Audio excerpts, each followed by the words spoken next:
Bienvenidos al Rincón Sinfónico.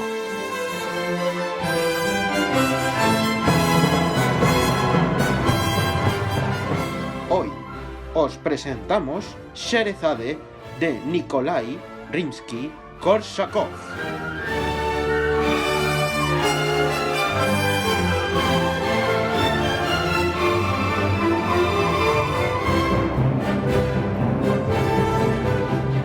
Bienvenidos a este programa. Soy Héctor y me acompaña una semana más mi gran amigo Pablo. Buenas tardes a todos. En este quinto programa os traemos Sherezade de Rimsky-Korsakov, en esta ocasión interpretada por la Orquesta Sinfónica Académica Estatal Evgeny Svetlanov, dirigidos por el mismo Evgeny Svetlanov. Antes de comenzar el programa, queremos recordaros que hoy tendremos la visita de Isabel Rubio, una joven directora de orquesta que nos comentará curiosidades sobre Rimsky y la obra que tenemos hoy.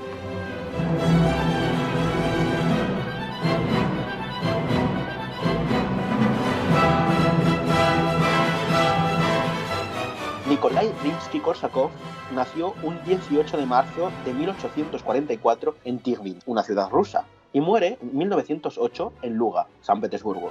Con solo 6 años empezó a estudiar música, pero su interés por el estudio de esta no era muy grande en estos momentos. En 1856 su padre lo lleva a San Petersburgo, donde ingresó en la escuela de la Academia Naval, pero esto no hizo que dejara sus estudios musicales. Efectivamente, en este mismo año comienza a dar clases de piano, para 2 años más tarde irse con Fyodor Kanil, un pianista muy reconocido en esta ciudad. Gracias a este, conoce la música de Chopin, Liszt, Glinka o Schumann. Desgraciadamente, su hermano Boyn decide apartarle del mundo de la música ya que cree que no tiene más utilidad práctica. Con solo 18 años conoce a Balakirev, que le presentó a César Cui y a Modest Mussorgsky. Estos tres ya eran reputados compositores con solo 20 años. En este momento comienza a componer su primera sinfonía, que estamos escuchando de fondo. Durante más de 2 años, Rimsky estuvo en alta mar, en su puesto de cadete naval, pero esto no hizo que no pudiera trabajar en su sinfonía. Pero desgraciadamente, tras este largo periodo de tiempo, su estímulo musical se fue apagando. En 1865, de nuevo en San Petersburgo, Balakirev vuelve a poner el gusto en la música en la vida de Rimsky, y siguiendo sus indicaciones termina de componer su primera sinfonía, que será estrenada en diciembre de este año. Siguió componiendo su música y finalizó su obertura sobre 3 temas rusos y la fantasía sobre temas serbios. Gracias a Balakirev entabló gran relación con Cui y Mussorgsky, al igual que con el joven Alexander Borodin, formando estos el grupo de los 5, contribuyendo al desarrollo del nacionalismo ruso. En esta etapa compuso su conocida obra Zadkov. Después de varios años fue nombrado catedrático de composición e instrumentación en el Conservatorio de San Petersburgo. En su etapa de maestro enseñó a grandes compositores como son Glazunov, Prokofiev o Stravinsky. Korsakov siempre fue muy admirado por ser un gran orquestador, pero sus nociones básicas de armonía hizo que pidiera clases al famoso compositor Tchaikovsky. Compone entonces su ópera La joven de Pskov. Después de la muerte de Mussorgsky, Rimsky revisó gran parte de su obra para publicarla. Esto motivó a que realizara revisiones de otros compositores para que fueran más cercanas al público. Esto también hizo que escribiera un tratado de orquestación y otro de armonía poco usados actualmente. Entre sus obras destacan Sherezade, El capricho español, 15 óperas, su famoso Vuelo del Moscardón y música litúrgica ortodoxa, destacando la liturgia de San Juan Crisóstomos, obra a capella, y la obra para orquesta La Gran Pascua rusa. En 1905 finalmente cesa su cargo de profesor en el conservatorio debido a sus opiniones políticas. Esta disputa siguió hasta 1907 con la composición de su ópera El gallo de oro, un ataque a la Rusia imperial por lo que estuvo censurado desde su estreno. Desgraciadamente, en 1908 enfermó de angina y murió en su finca de Ljubensk el 21 de junio.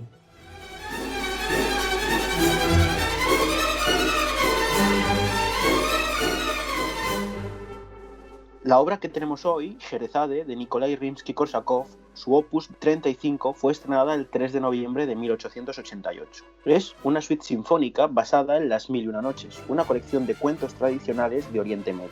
Esta obra combina las 2 características comunes en la música rusa y de Rimsky: una orquestación grandiosa y llena de colores y el interés por Oriente, muy destacado en la Rusia imperial.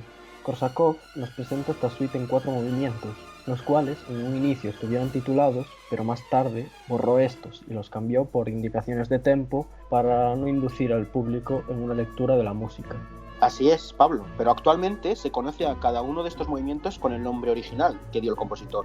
El primer movimiento llamado El mar y el barco de Sinbad, el segundo La historia del príncipe Calender, el tercero El príncipe y la princesa y el cuarto Festival en Bagdad, el barco se estrella contra un acantilado coronado por un guerrero de bronce. Rimsky-Korsakov, al inicio de la partitura, sintetiza la historia en la que se inspiró con estas palabras.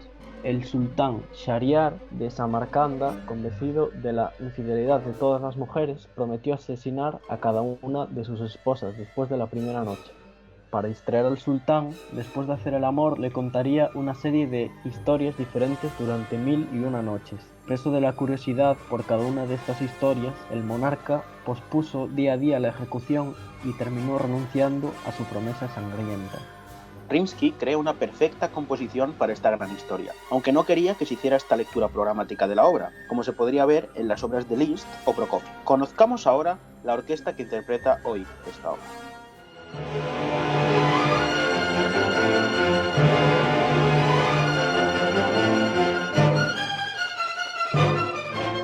La versión de hoy está interpretada por la actual Orquesta Sinfónica Académica Estatal Evgeny Svetlanov.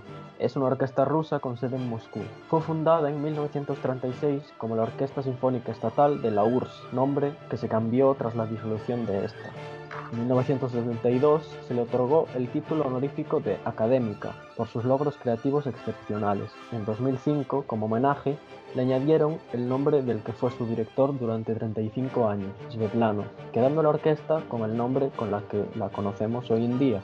Durante muchos años, la orquesta ha sido dirigida por músicos destacados como Alexander Gog, su fundador, Nathan Radklin, Konstantin Ivanov y ya el nombrado Evgeny Svetlanov, que estuvo al frente de la orquesta de 1965 hasta el año 2000. Tras el despido de este último, fue nombrado director titular Mark Gorenstein a partir del 2002. En 2011, Gorenstein causó controversia con ciertos comentarios durante la competición internacional Tchaikovsky, lo que llevó a que la formación exigiera su despido, acusándolo de comportamiento abusivo y despedido finalmente en septiembre de ese mismo año. Tras esto, en octubre de 2011, la orquesta anunció el nombramiento como director principal de Vladimir Yurovsky. Actualmente y desde 2016, el director Vasily Petrenko es el principal director invitado de la orquesta. Por otro lado, esta formación ha actuado en los lugares más prestigiosos. En Rusia, en el Gran Salón del Conservatorio de Moscú, la Sala de Concierto Tchaikovsky, el Teatro Bolshoi o el Palacio Estatal de Kremlin. Y por todo el mundo en salas como el Carnegie Hall, la Musikverein o el Royal Albert Hall. Y muchos otros lugares donde representa la cultura rusa. La discografía de la orquesta incluye cientos de discos de vinilos y CDs lanzados por los principales sellos rusos y extranjeros. Destaca entre estos la Antología de la Música Sinfónica Rusa, una recopilación de obras desde Glinka a Stravinsky. Desde 2016, la orquesta ha estado trabajando en un proyecto cuyo objetivo es apoyar la composición profesional, que implica una estrecha colaboración con los autores rusos modernos. Conozcamos al maestro que dirige hoy la versión.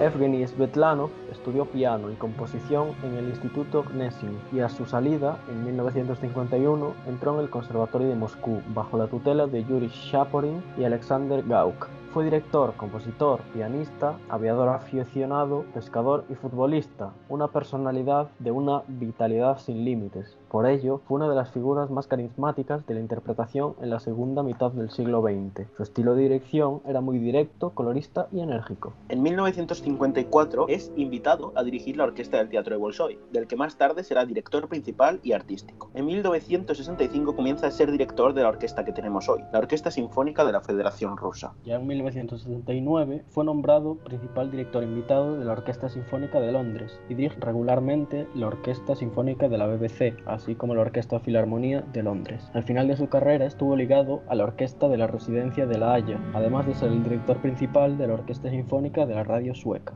Después de 35 años de dirección y de giras triunfales a través del mundo, en el año 2000 tuvo que abandonar su puesto de director musical de la Orquesta Sinfónica de la Federación Rusa. Fue despedido por el ministro de Cultura de Rusia, justificando que se pasaba demasiado tiempo en el extranjero. Poco después de este acontecimiento, muere en su casa de Moscú en mayo de 2002, a los 73 años.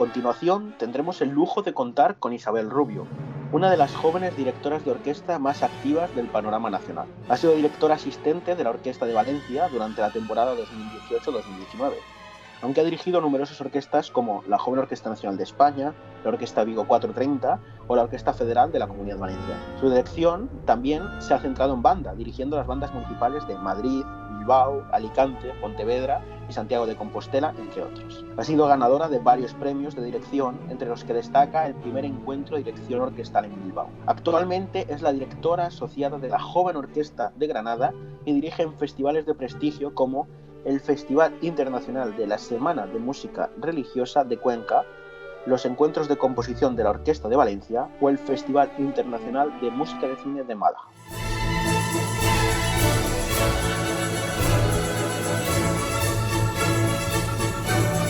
Hola Isa, bueno, lo primero, buenas tardes y bienvenida al programa. Para empezar, muchísimas gracias por estar esta tarde con nosotros y gracias a tu visita tendremos otra visión de la música de este genio como es Rimski-Korsakov. Inicialmente, quería que nos cuentes brevemente qué es para ti este compositor y su obra sinfónica. Bueno, buenas tardes a los dos, muchas gracias por invitarme a este proyecto y bueno, os doy la enhorabuena porque hay que ser muy valiente para, con toda la oferta que hay en el mercado, pues ofrecer vuestro granito de arena, que no es poco, así que mucho ánimo y enhorabuena por el proyecto. Y bueno, pues para mí Rimski-Korsakov en realidad es uno de mis referentes. Siempre que me han preguntado cuál es tu compositor favorito, qué música te gusta escuchar, pues siempre ha estado dentro de esas listas, ¿no? Y bueno, como todos sabemos, Rimski-Korsakov es un poco el referente de la orquestación, de la orquesta que conocemos hoy en día, porque aparte él escribió el tratado de la orquestación después que Berlioz y luego influyó su tratado de orquestación y su forma de orquestar en Ravel y en Debussy.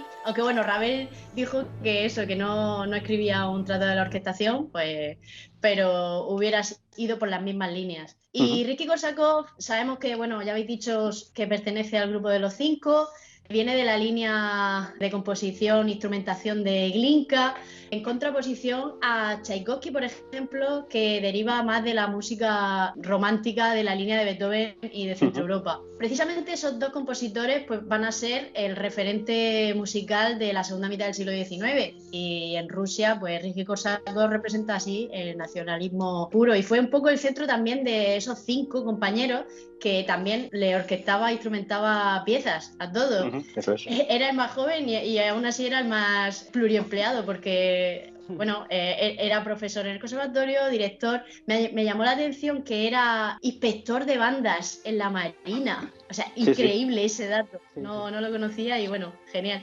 Y para mí, pues, es un poco el dios del manejo de la instrumentación. Porque yo creo que nadie ha navegado como él en el color, en el timbre y en la textura de la instrumentación para la orquesta. Y bueno, el hombre, su obra es larguísima, tiene 15 óperas, los libretos los escribía él, pero realmente la música orquestal es su punto álgido, ¿no? La forma por lo que lo conocemos a él. Precisamente la obra que estamos tratando hoy, en Sherezade, pues yo creo que fue su tótem, su punto culminante de su paleta de colores, como decía antes. Creo que la música orquestal de Rimski-Korsakov marcó un hito, un antes y un después en la forma del tratamiento de la orquesta. Trató de forma inigualable a los instrumentos, a todos sus colores, sus familias, sus combinaciones, que más adelante hablaremos, pero vamos, para mí es un grande Rimski-Korsakov en esta época. Bueno, y ahora adentrándonos un poco más en tu mundo de la dirección, ¿qué dificultades tiene la dirección de las obras de este gran compositor? Puedo decir que he tenido la suerte de dirigir a Sherezade y sí que es muy difícil porque instrumenta muy bien. Él mismo decía que componiendo, que para instrumentar algo bien tiene que estar bien compuesto. Componía muy bien e instrumentaba mejor aún. Precisamente ese fuerte de la instrumentación creo que es el punto débil de la dirección, el trabajo que tiene que hacer un director con este compositor. ¿Por qué? Porque creo que cuando tienes una densidad orquestal tan rica como es este compositor en Capricho Español, en Sherezade o en la obertura de Easter Festival Rusia, pues manejar eso es difícil. Está muy bien instrumentado, hace resaltar los colores más emblemáticos de cada instrumento, pero claro, tienes que ser consciente de en la partitura qué quería exactamente para poder ordenar esos niveles, los niveles sonoros que estamos hablando. Eso, y que tiene un ritmo frenético en casi todas sus composiciones. Tiene un ensamblaje rítmico súper complejo. Por eso, siendo un poco el punto débil que tenemos que llevar cuidado los directores, también es el punto fuerte de la música de Korsakov, que tiene una continuidad rítmica, eléctrica, y las familias tienen que estar súper conectadas y saber cómo enlazar ese ritmo para que realmente funcione solo, porque una vez sentí que empezando a dirigir Sherezade, una vez que le das al play, no para hasta el final, y esa fue mi sensación. Bueno, y como hemos escuchado durante el programa, y como nos acabas de decir también, la composición de Korsakov es digna de admiración, pero aparte del color que ya nos has hablado, ¿qué características nos podrías decir de su orquestación, más en profundidad? Él, yo creo que trata muy bien las familias instrumentales combinándolas entre sí. Por ejemplo, no tiene por qué estar siempre el fagot acompañado de los chelos, como una tímbrica característica, sino que él va jugando y va probando, y en cada momento va consiguiendo un color diferente. Creo que esa es una de sus características esenciales, que atribuye colores a lo mejor a la misma melodía, pero diferentes combinaciones instrumentales. También separada en octavas, en 3 octavas, era una de sus características. Por ejemplo, la octava superior a la madera, la octava intermedia al viento metal y la octava grave a las cuerdas graves. Y luego, pues, viceversa, volvía a cambiar. Técnicamente es muy difícil para los instrumentistas. Es una característica que pone al extremo a los instrumentistas en todo momento, tanto rítmicamente como la forma de articular y la técnica. O sea, es muy arriesgado. Y eso, pues, sobre todo lo he podido observar en Sherezade y en otras obras suyas también. Juega con los registros extremos y juega con el extremo técnico peligroso. Sí, la verdad es que supone un reto también para los instrumentistas. Pero bueno, ahora vamos a adentrarnos un poco más en la obra de hoy, en Sherezade, que sabemos que es una de las más importantes y admiradas para ti. ¿Qué nos podrías decir de ella? Cuéntanos. Sherezade para mí es que me ha perseguido toda la vida. Empezó siendo una obra que me acercó a la orquesta absolutamente, porque empecé viéndola con mi profesor de percusión, José Alberto Marquina, en el Conservatorio Profesional, pues eso, tocando los fragmentos orquestales. Fue entonces cuando ese profesor me dijo: pero no solo tienes que tocar la partitura, sino tienes que escuchar qué está haciendo la orquesta para saber cuál es tu función, con quién vas, en qué matiz tienes que tocar, aunque te ponga F, tienes que tocar por debajo de no sé quién. Y ese fue mi primer contacto con el mundo de la orquesta profesional, por así decirlo, porque yo he formado parte de toda mi vida de las bandas, pero esta obra me enamoró desde el principio y empecé a investigar, no solo tocar esos fragmentos, sino busqué versiones. De hecho, mis compañeros, cuando yo ya estaba en el superior, me regalaron esta partitura original por mi cumpleaños. Sabían que me encantaba. Luego me encanta la música descriptiva, que Rimski-Kórsakov con Sherezade hace una música descriptiva que no programática, sino que enlaza un poco, cada movimiento está asociado a un cuento, a una escena de Las Mil y una Noches, pero no describe, como una banda sonora acompaña en una película, no describe en cada momento la acción. Y me llamó mucho la atención también, porque me encanta la música de cine, me encanta la música programática. También Rimski-Kórsakov se separa voluntariamente en Sherezade de los leitmotiv de Wagner, que es otro tipo de música descriptiva, es súper interesante. Y bueno, la función que ha tenido a lo largo de toda mi vida, luego he podido dirigirla, la he tocado, he soñado con ella, me la han regalado, o sea, hoy me habéis ofrecido participar aquí, o sea, me está persiguiendo la obra. Para mí es como una piedra de toque, es increíble. Y eso, y me encanta Las Mil y una Noches, me encanta cómo compone Rimski-Kórsakov, me encanta el trabajo que ha hecho. Creo que es el monumento oriental más impresionante de la música del siglo XIX, porque bueno, está basado en Las Mil y una Noches y se va a la música del Oriente Medio, y es una influencia, como he dicho antes, pues un antes y un después para la música, este tipo de música nacionalista rusa, que no basado en Rusia, sino en otros sitios.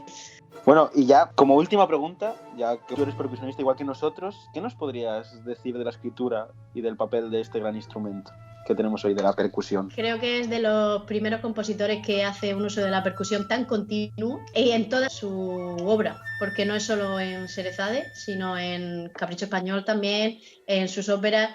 El tratamiento que le hace a la caja es, como ya sabemos, aquí los tres que estamos escuchando, es Sí, único. Bien lo sabemos. Todos los que hemos querido tocar alguna vez en una orquesta hemos tenido que tocar este fragmento de caja o el de pandereta. Creo que la percusión es la guinda del pastel, porque siempre se dice, pero aquí se ve reflejado. En una parte muy rítmica usa la caja para que la orquesta vaya con la caja continuamente. En un momento muy brillante usa la pandereta en acordes verticales para darle el brillo.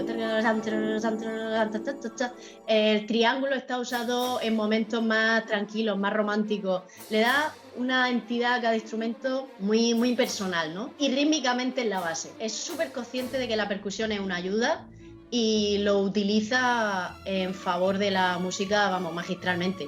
Yo creo que no molesta en ningún momento y aparte no solo pone un golpecito de percusión como otros compositores y el resto pues está ahí esperando el percusionista. No, creo que lo usa a conciencia, bien y eso otro referente, un antes y un después. No, podríamos decir que incluso podría ser el precursor de la orquestación mahleriana. Del siglo XX en general. De verdad que antes de acabar, muchísimas gracias de nuevo por habernos dedicado estos minutitos y espero que hayas disfrutado tanto como nosotros. Así que nada, un fuerte abrazo y que nos veamos pronto por los escenarios. Eso es, muchísimas gracias a vosotros, cuidaos mucho, que tenga mucho éxito el proyecto, gracias por invitarme y espero que sea muy pronto ya.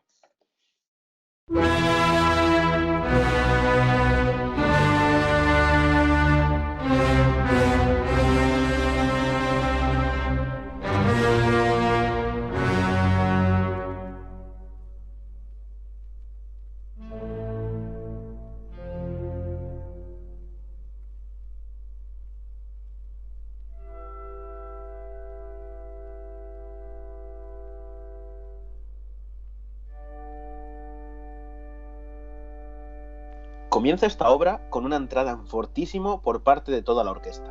Nos presentan al sultán, un personaje duro, con garra, pero que este se va dulcificando poco a poco, como podemos ver en estos calderones largos y pianos que estamos escuchando. Pero pronto, un solo de violín, acompañado por el arpa, anuncia la llegada de Sherezade. Todo se dulcifica y comienza la primera historia.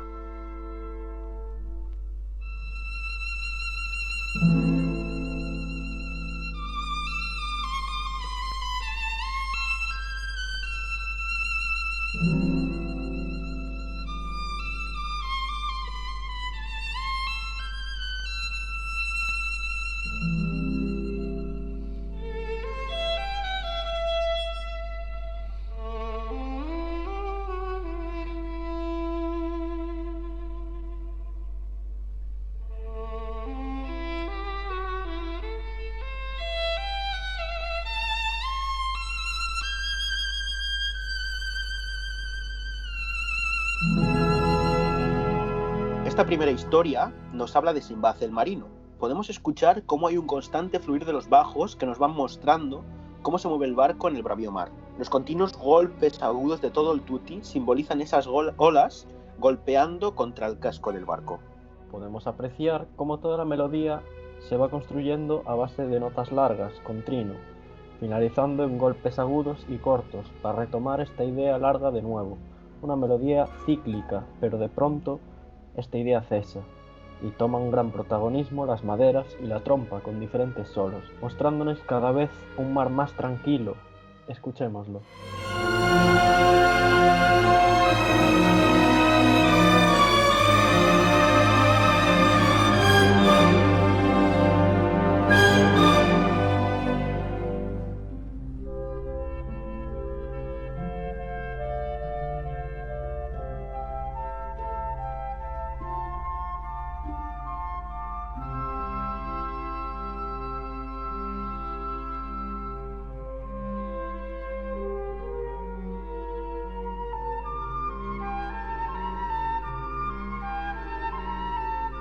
De nuevo, escuchamos al violín solista, que nos muestra la voz de Sherezade, pero esta vez más nerviosa. Vienen nuevas aventuras.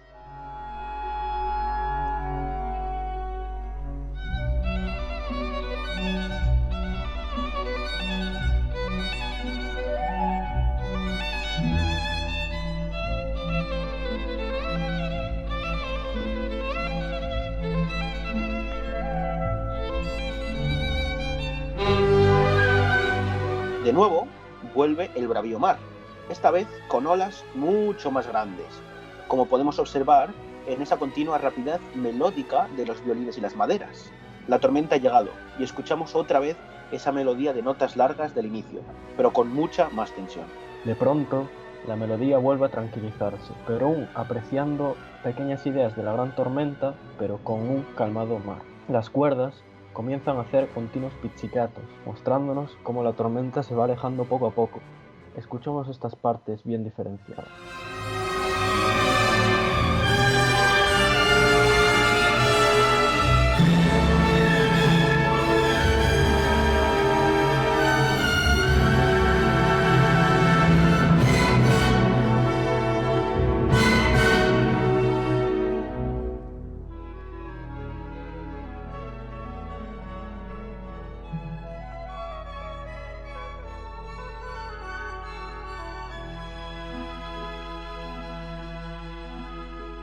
Al igual que antes, escuchamos una melodía formada por las maderas en continuos solos, pero de nuevo se vuelve a escuchar al violín solista.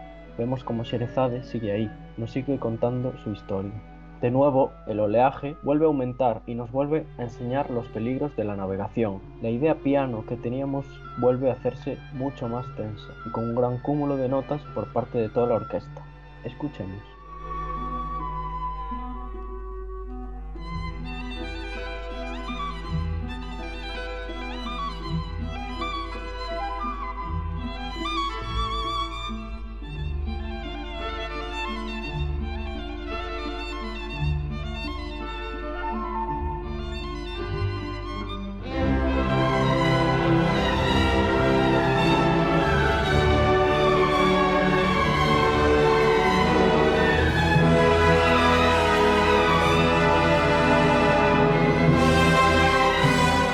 Este cuento va llegando poco a poco a su fin. Sinbad se va aproximando cada vez más al puerto. Toda esta potencia sonora cesa de nuevo. La melodía inicial de este cuento es pronunciada por la flauta en un dulce sonido. Las olas que hacen la cuerda cada vez se aprecian menos. Este cuento finaliza con una de las ideas que ya nos expuso antes Rimski-Korsakov, una melodía marcada por un ritmo continuo de los instrumentos agudos, mientras los graves crean un colchón para este momento. Finaliza este movimiento con unas notas largas por parte de toda la orquesta, que nos indican que Sinbad ha llegado sano y salvo a casa. Disfrutemos.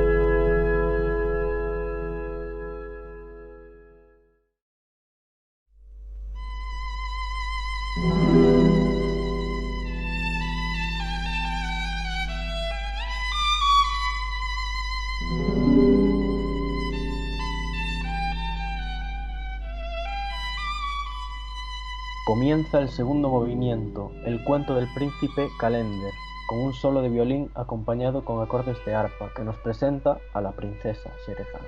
Un pequeño pasaje virtuosístico del violín da paso a un solo de fagot, muy meditativo, que nos inicia este cuento.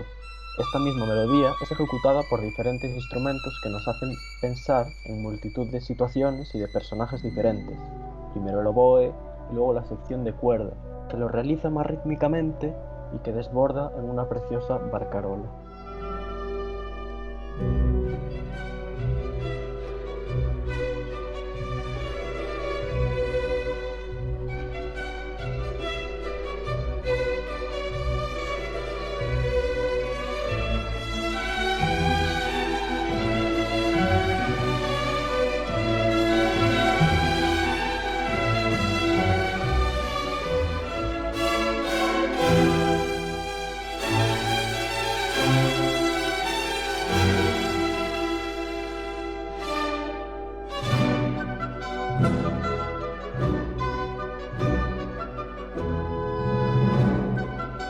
Acabamos de escuchar este pasaje rudo y rítmico de la orquesta Atul, todavía con el mismo tema que antes.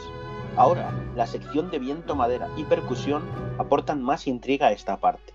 Y de repente, un solo de violonchelo nos hace cambiar de escenario a uno más misterioso y oriental. El viento metal realiza varias llamadas de atención. Hay sorpresa, tensión, la trompeta con sordina nos da sensación de lejanía y los trémolos de los violines añaden misterio.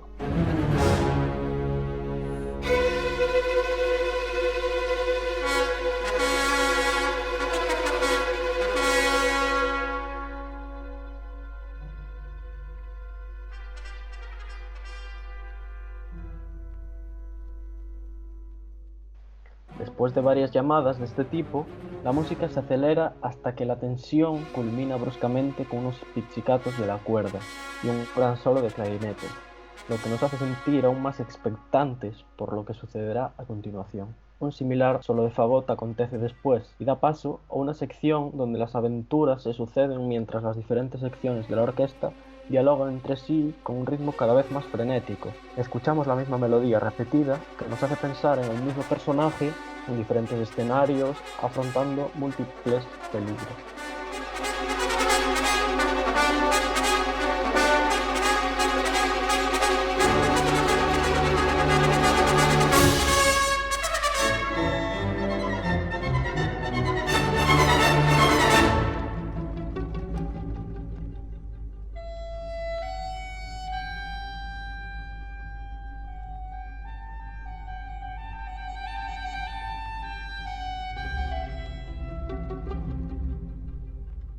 Tras esta gran parte comienza algo más misterioso, con ecos de melodías anteriores.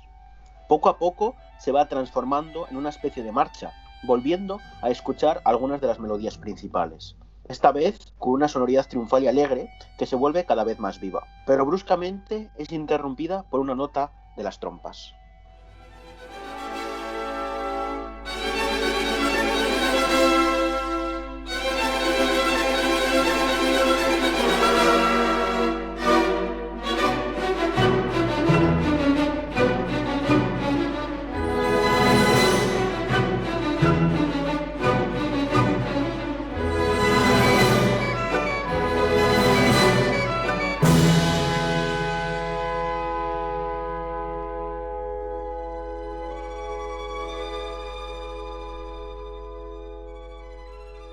De pronto se detiene el tiempo. El arpa y los violines introducen una nueva sección más tímida y de gran tensión que nos hace pensar en esta noche oriental llena de misterios. Los instrumentos de la orquesta en esta ocasión suenan de forma individual, como diferentes pasajes que van apareciendo hasta que poco a poco se va incorporando el grosso de la orquesta en un gran crescendo y acelerando.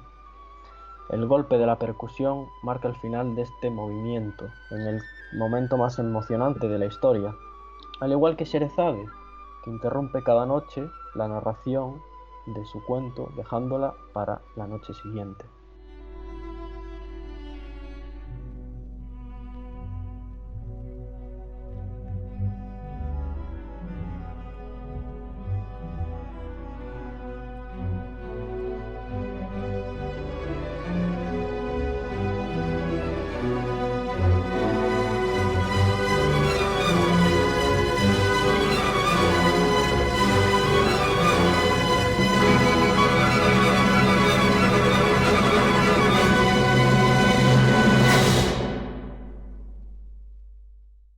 En este movimiento, Sherezade nos contará la historia del príncipe y la princesa. Escucharemos a continuación el primer tema, que nos presenta al príncipe, con una melodía creada por la cuerda. Podemos observar cómo esta es muy enamoradiza, igual que se encuentra el príncipe.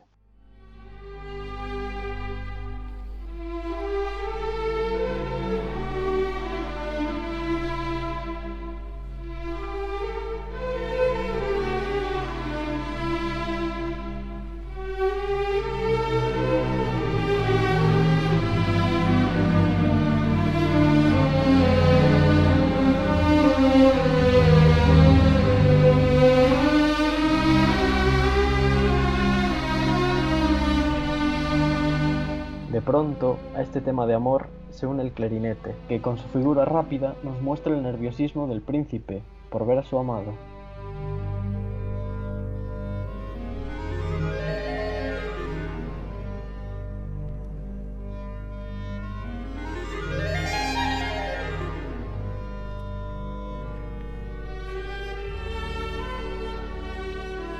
De nuevo se escucha el tema del príncipe, ahora expuesto por los chelos, dándonos una sensación de que nos encontramos frente a un personaje sensible y de pronto vuelven esas mariposas en el estómago, ahora presentado por la flauta y a continuación por los violines. La melodía sigue, pero esta vez presentada por todo el tutti.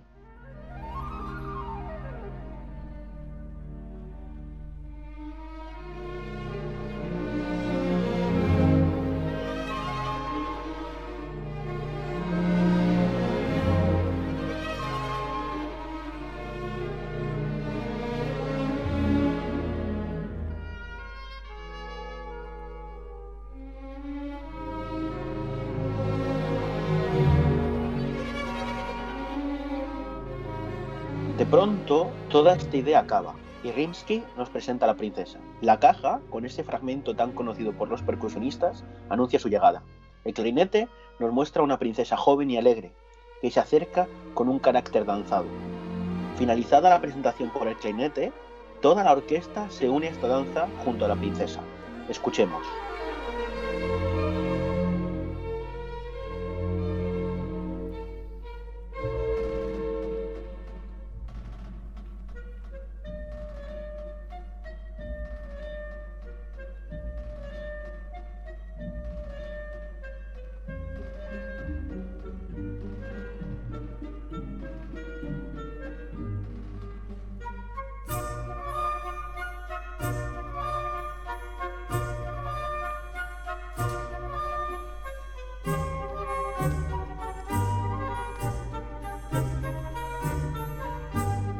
De pronto, volvemos a escuchar la melodía del príncipe, expuesta por los chelos. Se han encontrado y comienzan a dialogar enamorados. Escuchemos cómo se enlazan estos dos temas.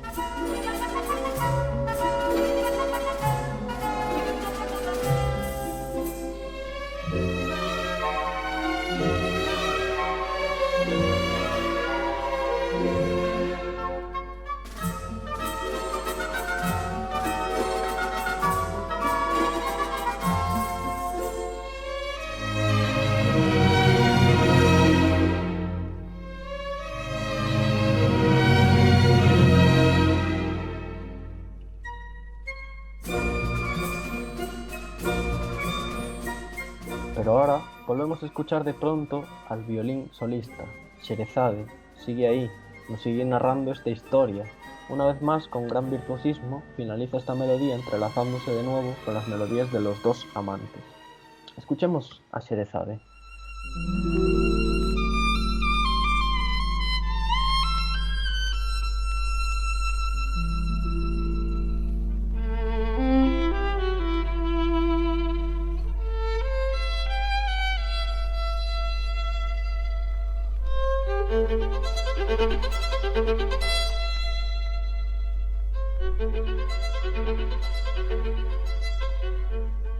De pronto, toda la orquesta estalla en una explosión de energía, en un fortísimo culminado con los platos para, de nuevo, introducirse en la historia de los enamorados.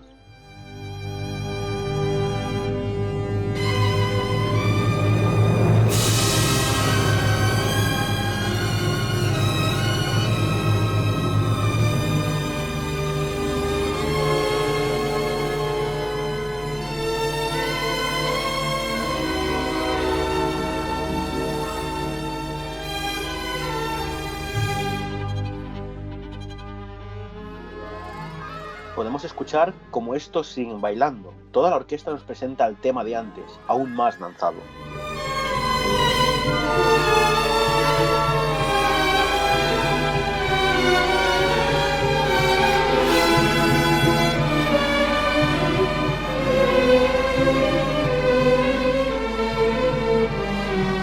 Finaliza este movimiento descubriendo de nuevo la melodía de la princesa, justo antes de este discreto final en la que los personajes desaparecen.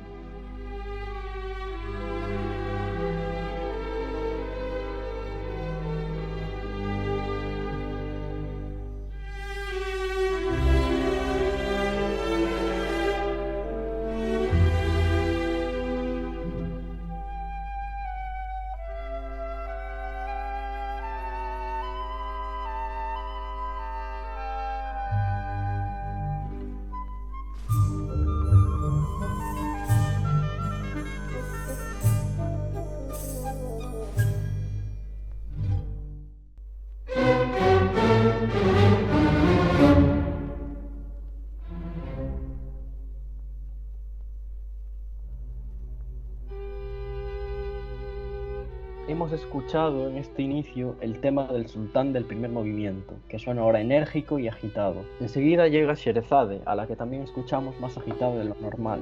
La historia que nos va a contar promete ser muy dramática. De pronto es como si la princesa estuviera recurriendo a todos sus artes para atrapar en sus redes al sultán y no sufrir el mismo destino de sus predecesoras. Ahora es la orquesta la que nos introduce de golpe en la nueva aventura. Estamos en un barco que está siendo zarandeado por las olas y en mitad de la narración seguimos escuchando a Sherezade.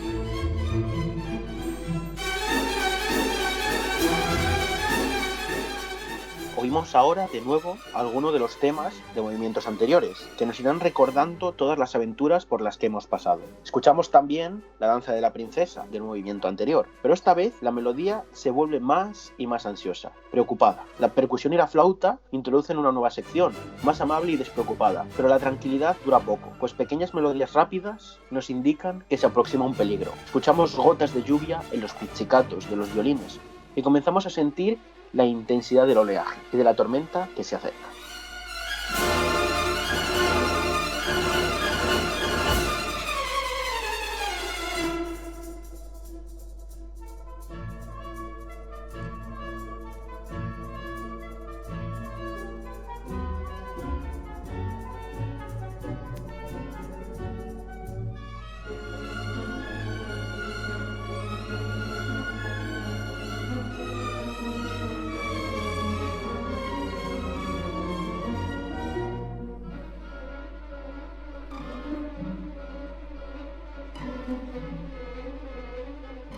Escuchamos los relámpagos a lo lejos y el mar se empieza a embravecer. Tras algunos momentos de aparente calma, se termina de desatar la tempestad y sentimos toda su intensidad sobre nosotros. Acontece una larga parte donde se suceden las melodías que reconocemos de números anteriores.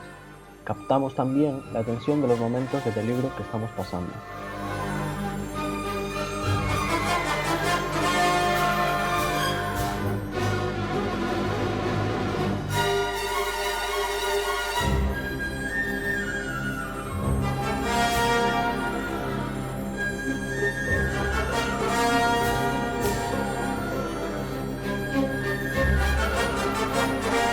Volvemos a escuchar esas gotas de lluvia, esta vez sobre una melodía muy rápida en los violines, que se va volviendo más intensa cada vez y pasa a las flautas, mientras la lluvia arrecia. Tras un pequeño silencio, vuelve poco a poco la tormenta, con mayor intensidad que antes.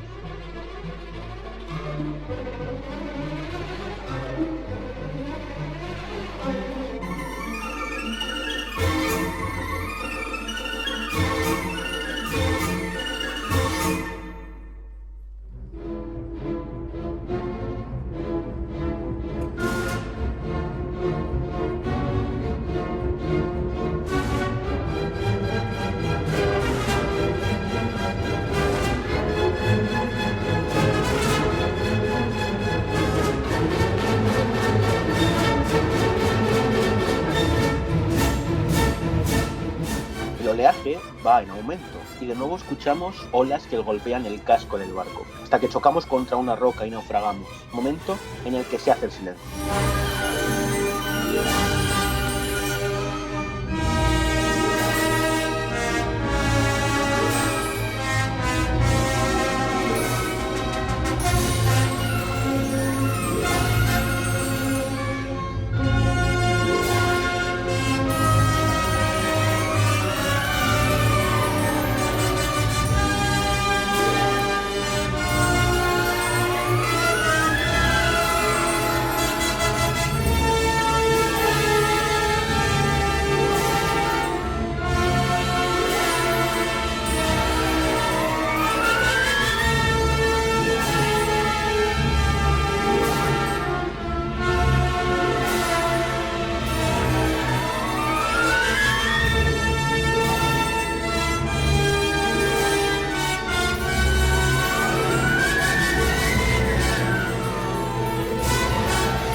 Tras el naufragio podemos ver sutilmente los restos del barco sobre un mar ya en calma, y de nuevo surge Sherezade, que con su voz se lamenta por el final de la historia y nos devuelve a la cruda realidad.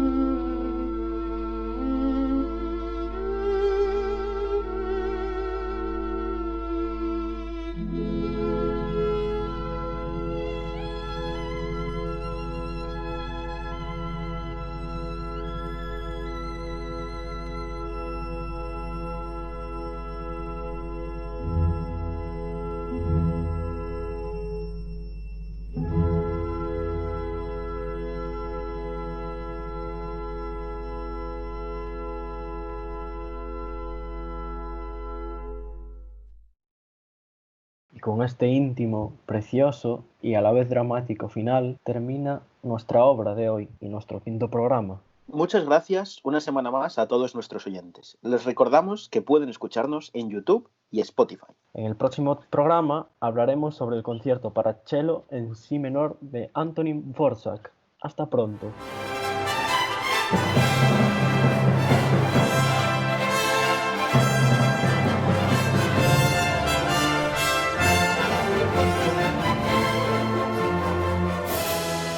Muchas gracias a todos nuestros oyentes.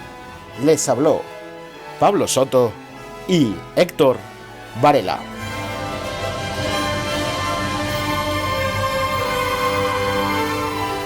Esto es El Rincón Sinfónico.